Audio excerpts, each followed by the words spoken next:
One more thing. Everybody is complaining about Luka Dončić again. It's the classic star arc for a star player. Is Cooper Flagg going to go through that? We'll tell you. Welcome. You're still locked on to the Dallas Mavericks, your team every day. My name is Nick Angstadt, media man covering that for over 10 years. Have your cake and drink it too. Birthday cake flavor is back. No fork needed.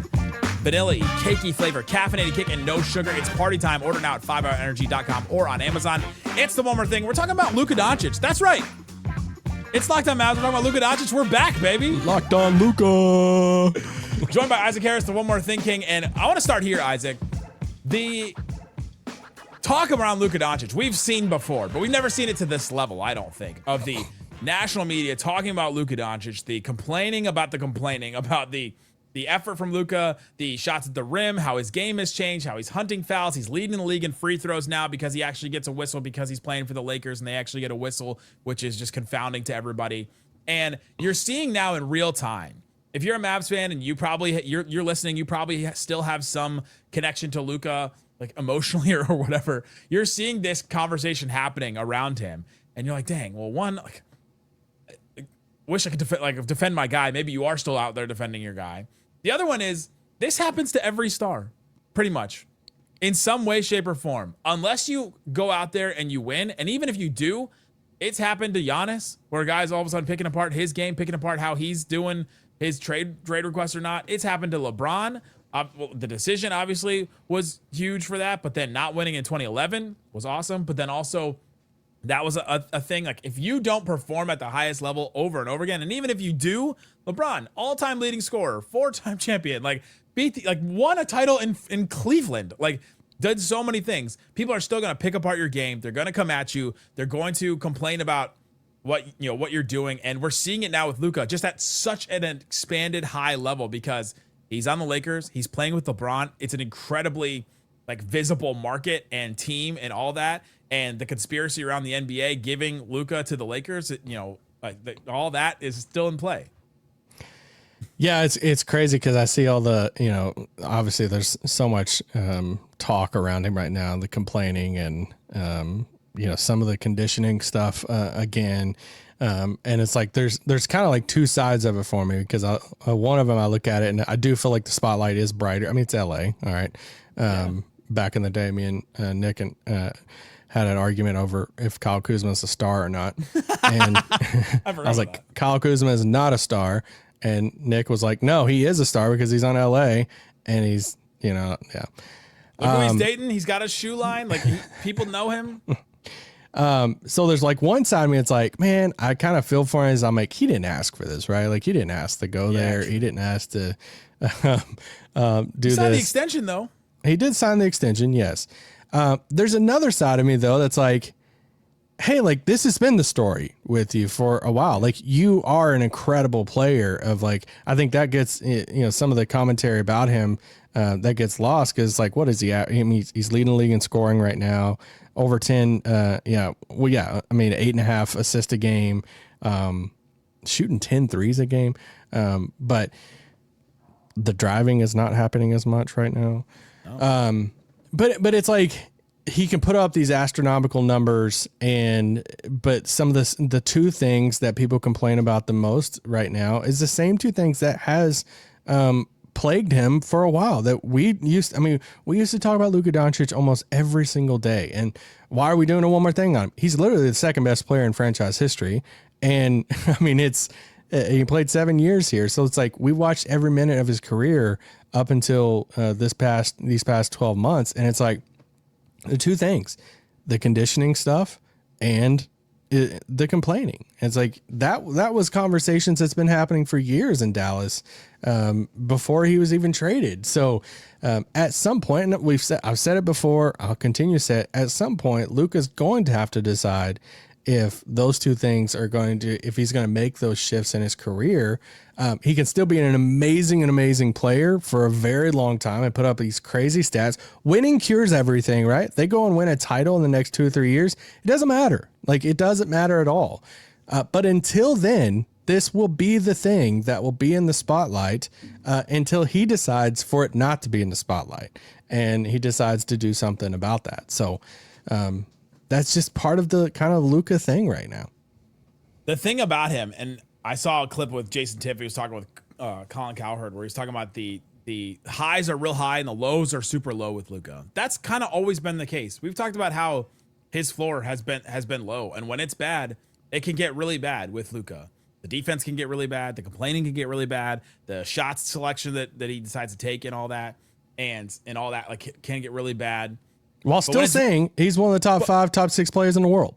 And he can still maintain. He still maintains that because you deal with all that bottom feeding stuff because the highs can be so great. He can be absolutely unguardable. Can pick you apart with his passing.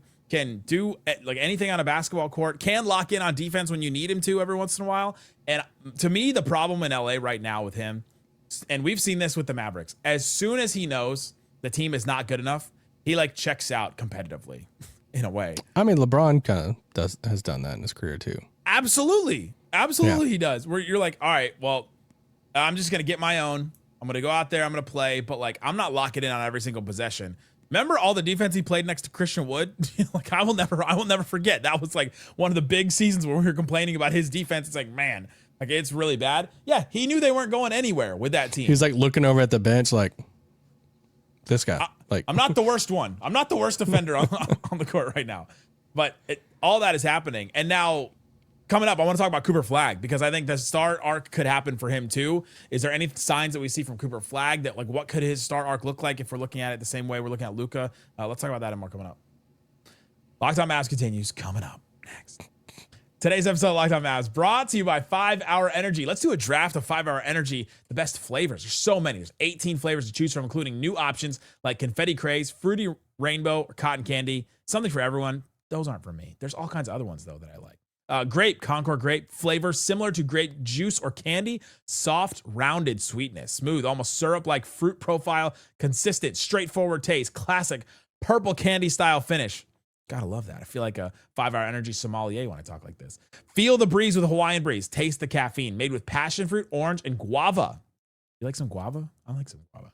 You can check out all these great flavors at 5 Hour Energy. You can find your favorite one. Again, they have 18 different flavors, and you can set the board to see what is your favorite. Number one, you get a shot of energy with 0 sugar. It gives you a little boost. Find your new favorite flavor at 5 Hour Energy and 5 Hour Energy shots available online at 5hourenergy.com or at Amazon. 5hourenergy.com or on Amazon.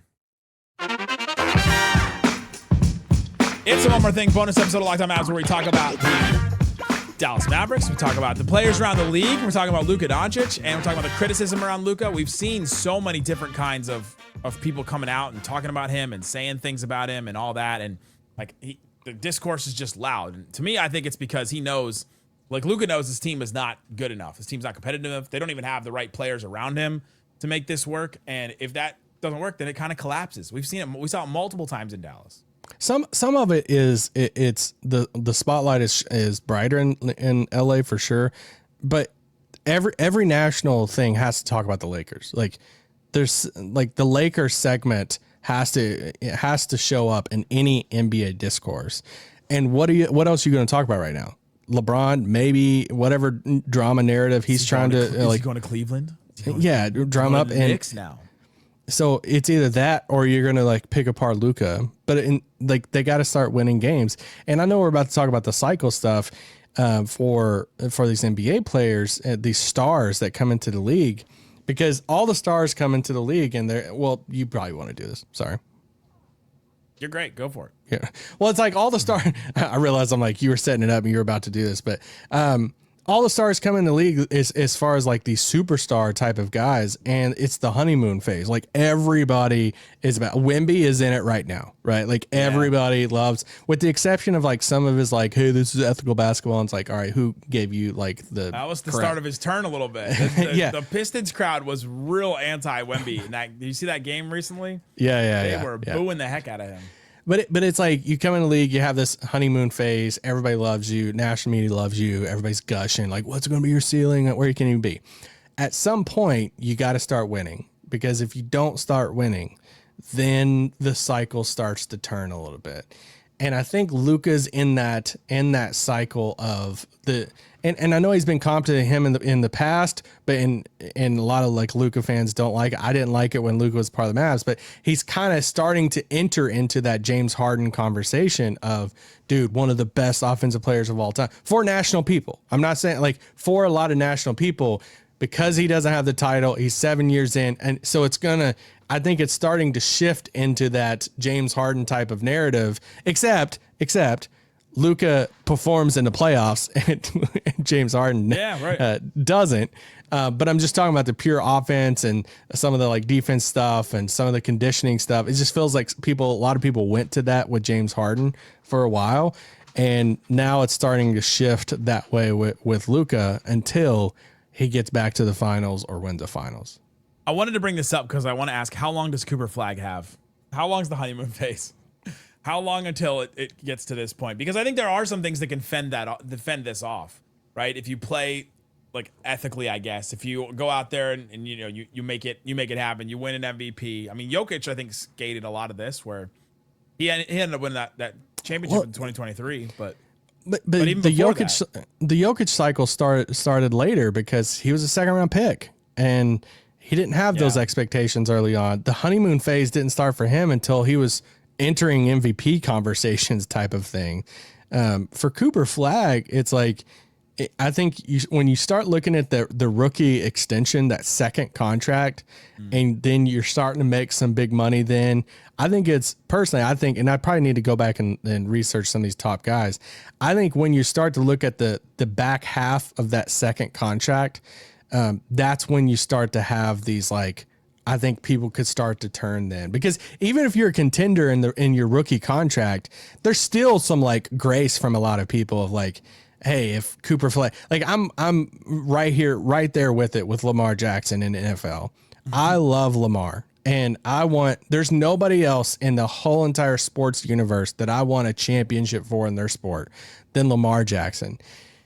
It reached a point with Lamar, like the honeymoon phase, and everybody's like loving everything. But then once you don't win a ring after so long, or you might have a bad game or two, and NFL, it's just one game. Like you can have one bad game, and then everybody's like, "Oh, you're a choker," like type of thing. I'll defend Lamar to my death, but that's kind of like where that discourse is now too. Is like, well, can Lamar do this? So for Cooper, it's like. He gets to the second half of his second contract and they're not pushing for, the conference finals or the finals at that point. People are going to start, well, what are you? Are you Paul George? That type of thing. I'm sorry that you're going to die. What? Defending Lamar Jackson. Oh, I'll defend Lamar to my death. You're going to defend him till your death. I'm like, dang. I love Lamar, man. Tough for my guy. Hey, my guy may be hurt all the time, but at least he made a Super Bowl. That's very true. This star arc happens for everybody, and I think if you play defense, I think that helps. The not playing defense is such an easy target for so many. People to just go to. The James Harden had it, Luka has it. Like you get it that way. I think if you're on a winning team for a long time, but that's the thing with Cooper is he cares, and it's like you think of all the things that could combat the arc there of like, do you see anything right now that would? I don't see a Kalshi sponsorship for Cooper at this moment. I mean, Giannis coming in was so innocent. Remember the smoothie thing? Like, I know, yeah. I mean, we didn't see that for Giannis either, and it can happen. Like stardom, all the money, all the attention that can change a person. But like to your point though, it's like Cooper plays 100% all the time. Cooper right now, rookie season, doesn't complain like hardly any at all. He does a little bit. He does, but it's like it's not like yeah. I mean, we were used to complaining.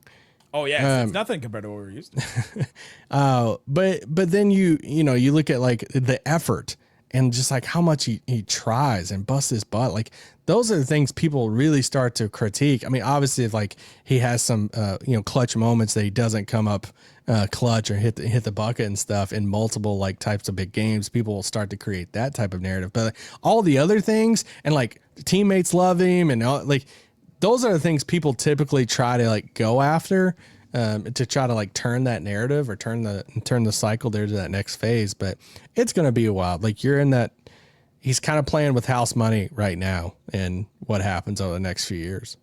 He's playing with house money, but we'll see. The star arc comes for everybody. Yeah.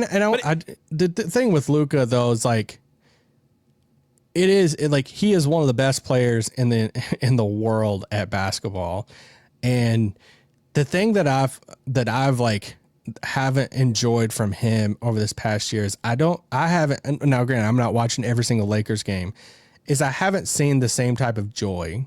And that's the thing that like hurts me when I see Luka, is like feels like it's like an X. We're talking about an X. Like we're always going to feel something for Luka, right? Like there's always something in there for him. That's the thing with Luka, is like seeing him. I mean, it's disgusting, a Lakers jersey, but like to see him not play with like the joy that we got to see so much of in Dallas, especially in those early years. That's what I want to see him get back to without them winning a title. I want to see, I want to see the joyful Luka that is the entertaining Luka and all of that. That's the fun, magical part of a Luka Dončić, and he's that good, and it's in there. And but they also suck at roster building too. So we'll see what happens with that. We'll talk more about the Mavericks, the Cooper Flagg Star Arc. Subscribe, listen to the show wherever you're listening, watching this. We'll have more episodes all coming up, guys. Thanks so much for listening to Locked On Mavs. One more thing. Peace out.